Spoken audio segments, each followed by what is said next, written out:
কুসুম এবং অনুশ্রী মিলে এবার উচিত শিক্ষা দিল দেবলীনাকে। হ্যাপি এবার 70 দেখা যাবে আজকের পর্বে। বিস্তারিত জানতে ভিডিওতে একটি লাইক দিয়ে পুরো ভিডিওটি দেখতে থাকুন। গল্পের শুরুতেই আমরা দেখতে পাবো অজয়কে কুসুম তো ইচ্ছামতোই মারতে থাকে আর বলছে, আপনি আমার কেন সর্বনাশ করতে চেয়েছিলেন, কী ক্ষতি করেছি? এটা বলে একদম কান্না করে মাটিতে লুটিয়ে পড়ে। তখন ইন্দ্রাণী তাকে উঠিয়ে নেয়, বলছে, কুসুম চোখের জল মোছো, একদম কান্না করবে না, বুঝতে পেরেছ? একদম কান্না করবে না। আয়ুষ যাও, ওকে এখান থেকে নিয়ে যাও। তখন আয়ুষ্মান তরিৎ কাকাকে বলে, যাও যাও তরিৎ কাকা, ওকে এখান থেকে নিয়ে যাও। তো এখান থেকে নিয়ে যায় অজিতকে তরিৎ কাকা। এদিকে কুসুমের বাবা সরকার দেবলীনাকে বলে, যখন আপনি এই বাড়িতে প্রথম এসেছেন তখন আপনি আমাকে অপমান করেছিলেন, এর জন্য আমার মেয়ে আপনাকে 2-4টে কথা শুনিয়ে দিয়েছিল, এর জন্য আপনি ওর এত বড় ক্ষতি করতে চেয়েছেন? যা শুনে দেবলীনা রাগান্বিত হয়ে যায়, বলছে, এই শোনো, তুমি এই বাড়ির ড্রাইভার মধ্যেই থাকো, নিজের লিমিটের মধ্যে থাকো, বুঝতে পেরেছ? তখন ইন্দ্রাণী কুসুমের বাবাকে বলে, শঙ্কর, তুমি এই বাড়িতে থেকে শিখেছো কিভাবে মানুষের সঙ্গে ভালো ব্যবহার করতে হয়, কিন্তু তোমাকে আজকে এটাও শিখতে হবে কেউ তোমাকে অপমান করলে কিভাবে যোগ্য জবাব তাকে দিতে হয়। তখন রাগান্বিত হয়ে দেবলীনার দিকে এগিয়ে যায় শঙ্কর। তখন তো দেবলীনা অনেক রাগান্বিত হয়ে যায়, বলছে, কী ব্যাপার, তুমি আমার দিকে কেন এগিয়ে আসছো, আর তুমি আমার চোখে কেন চোখ তাকিয়ে তাকাচ্ছ? আমাকে মারবে, মারো, এটা বলে চিৎকার করতে থাকে। তখন দেবলীনা রাগান্বিত হয়ে কুসুমের বাবাকে একদম চোর মারতে যায়, কিন্তু তার হাতটা ধরে ফেলে কুসুম। বলছে, শুনুন দেবলীনা ম্যাডাম, আপনার সাহস কিভাবে হয় আপনি আমার বাবার শরীরে আঘাত করতে যান? প্রথম যখন আপনি গাঙ্গুলি বাড়িতে এসেছেন তখনও কিন্তু এইভাবে আমার বাবাকে অপমান করার জন্য এই হাতটা আমি ধরেছিলাম, এবং তখন আমি আপনাকে যোগ্য জবাব দিয়েছি, আজকেও দিচ্ছি। আপনি আমার সাথে এই পর্যন্ত যা যা অন্যায় করেছেন আমি ক্ষমা করে দিতেই পারি, কিন্তু আমার বাবার দিকে চোখ তুলে তাকালে না, আপনার চোখটা একদম আমি উপড়ে নিব। আপনি আমার সঙ্গে অনেক অন্যায় করেছেন, আমার প্রিয় জবা গাছটা গাঙ্গুলি বাড়ি বাগান থেকে উপড়ে ফেলেছেন, আমার পান্তাকে আপনি কিডন্যাপ করেছিলেন, আর তাছাড়া আপনি তো আমাকে মেরেই ফেলতে চেয়েছেন। তখন দেবলীনা বলে, হ্যাঁ মেরে ফেলতে চেয়েছি, কারণ গাঙ্গুলি বাড়ির সবাই না একদম বোকা, এজন্য তোমার মতো এই কাজের মেয়েকে না মাথায় উঠিয়েছে। সব কিছুতেই তুমি ঠাকুর করে কুসুম সরকার, একটা গেস্ট আসবে সেখানেও কুসুম, কোম্পানির ব্র্যান্ড অ্যাম্বাসেডর কুসুম, সব কিছুতেই কুসুম, বাড়ির চারিদিকে শুধু কুসুম কুসুম বলে ডাকতে থাকে। তুমি কাজের মেয়ে হও এই বাড়িতে প্রথম, আর দ্বিতীয় আমি।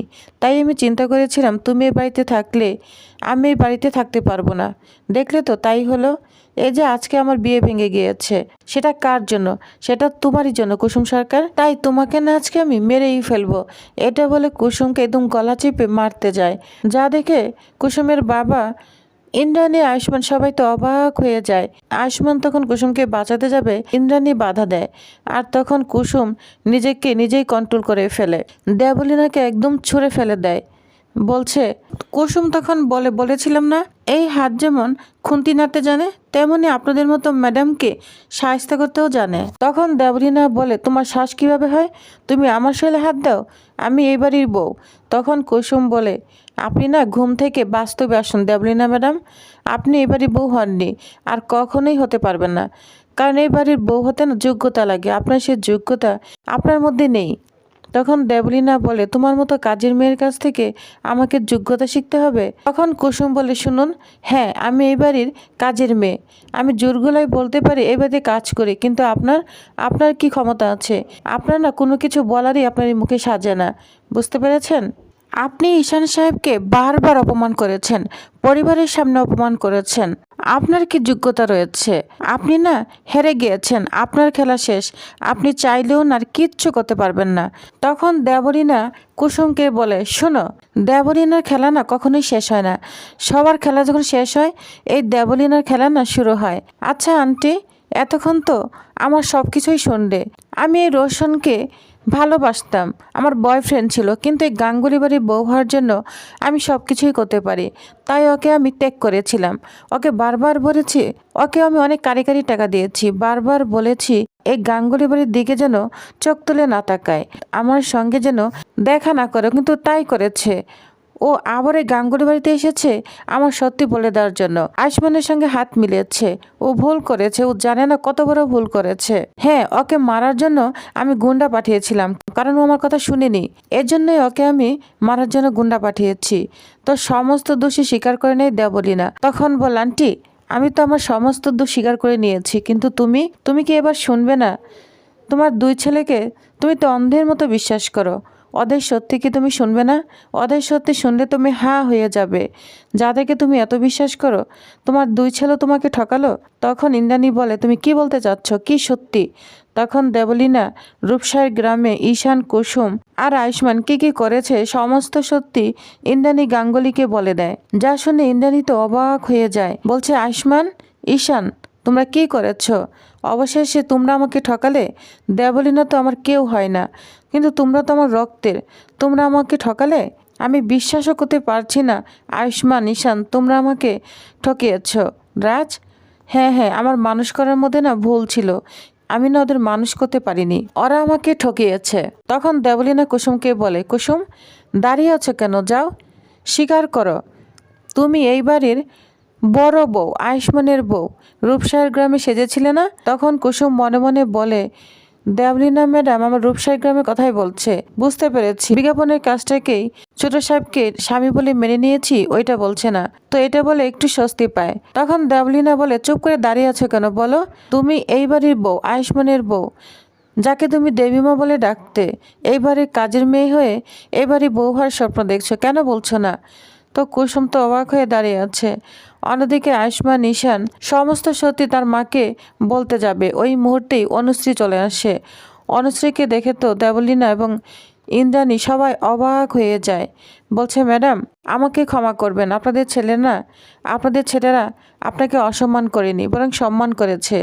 আপনার শিক্ষা তাদেরকে মানুষ করে দিয়েছে। গ্রামের বাড়িতে মুখ বুজে সব কিছু সহ্য করে তারা মাটির সাথে মিশে গিয়েছিল শুধু আপনার শিক্ষায়। তা না হলে আমি ঈশান সাহেবকে অনেক ভালোবাসি। ভালোবাসা সত্ত্বেও আপনার ছেলে ঈশান আমাকে ত্যাগ করে এখানে চলে এসেছে।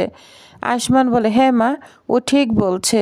কারণ ও অনুশ্রীকে ভালোবাসা সত্ত্বেও শুধু তোমার কথার জন্য, তোমার সম্মান রাখার জন্য ওই দেবলীনাকে বিয়ে করার জন্য রাজি হয়েছে। সত্য অপমান সহ্য করেছে। তখন অনুশ্রী বলে, হ্যাঁ ম্যাডাম, আমিও ঈশান সাহেবকে ভালোবাসার পরও আমার বাবার সম্মান রক্ষার জন্য ওনার কাছ থেকে আমি সরে এসেছি। কারণ আমরা দুই পরিবারের সংস্কারই বেঁধে রেখেছি, কোনো পরিবার কাউকে অসম্মান করেনি। যা শুনতে পেয়ে মীনাক্ষী বলে, আচ্ছা সব তো শুনলাম, সব বুঝলাম, তুমি এখানে কেন এসেছো?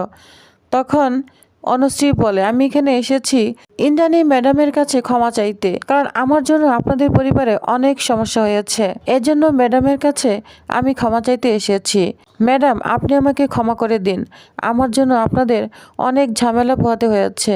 ঈশান সাহেব এবং আয়ুষ্মান স্যারকে ক্ষমা করে দিবেন, ওনারা কেউ আপনাকে অসম্মান করেনি, বরং সম্মান রেখে চলে এসেছে।